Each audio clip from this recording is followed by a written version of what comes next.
The soil is composed with this special rock called Likarea. It helps a few things. It helps the water to keep inside the terroir, and it also makes the vine struggle also, so it gets better fruit.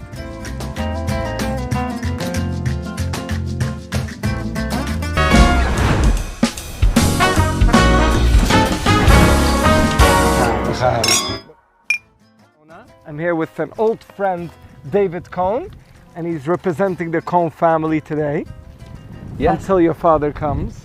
Exactly. So, where are we? So we are in the region of Priorat, and Priorat is inside of Spain, in the region of Catalonia, northeast of Spain. As maybe more people know our wine Clos Masora, which is close by here in the region of Montsant. We're now in the region of Priorat, which the big difference is Priorat is up in the mountains and Montsant is more in the valley, making also different types of wine. Here we make our wine called EL26. The famous EL26. Famous EL26. How about that? Looks like we have something. Oh, thank you. I have something for you. And this is, if I have to give an award, best priced sparkling kosher wine, it's Cava. Cava, exactly. And it's made like a champagne, method champenoise. Please, come on. So this is a celebration for the new winery. Exactly. We have this place more or less 8 years ago. Then we started, this was nothing, was a whole bunch of other different types of trees. And this was all was in my mom's head. She saw all these things. First time we walked in here, me and my father got lost because she went a little bit ahead and we got lost in the middle of the trees. So we took everything down. We did all these specific places. You see all these terraces were done, and we planted half of the vines 5 years ago, and the other half 3 years ago. Are you ready? We're ready. Come on. Let's go. You climb the cork? Yeah. Go. Maybe. Oh! A new bottle of Cava. L'chaim. L'chaim. There are only 2 kosher wineries in Spain, and both are owned by the Cohen family. And this is a very big step into the kosher wine industry. I started off 20 years ago, and it was still young, and we're growing. And the fact that the Cohen family put in the heart and soul, and David is so excited, and they all planted each vine. This is a very big thing, not only for you, for our family. This is going to be for it's a family thing. All of us, for many generations, of course, my parents helped us get this love of wine and this passion. My sister just graduated in winemaking, so we have a new winemaker in house. Mazel tov. And she's going to help doing all this all together. Mazel tov, Lea. Mazel tov, Lea. The actual growing part, I don't know if I'm ready to get my hands dirty, but I will eat like the growers do. And there's a traditional method how the growers eat when they work in the hot days of the vineyards.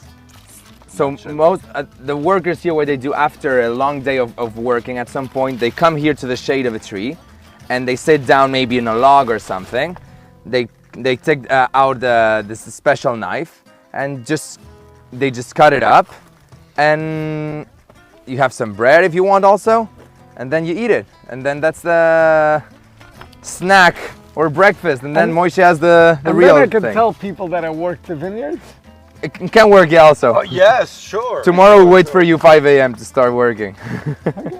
Manchego. This is typical Spanish cheese. It's very good. Made with sheep, milk from sheep.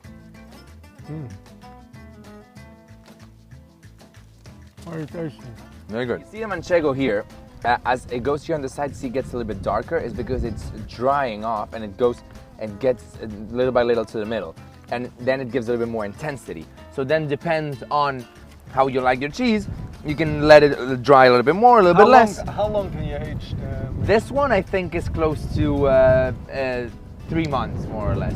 3 to 6 months. Yes. But there's people that like they leave it 12 months or 18 even months. more, 18. That depends on your personal way. Me personally, I like it when it's a little bit older, and then people like it a little bit less. It gets softer when it's older? No, it gets drier and it concentrates more these aromas. Yep. This is the famous EL26. Very small production until now. The nose is beautiful. Beautiful. This is 80% Grenache, 20% Carignan.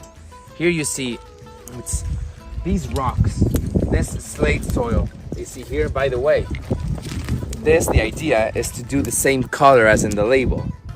To imitate the color of the label is to do the color more or less of the rocks.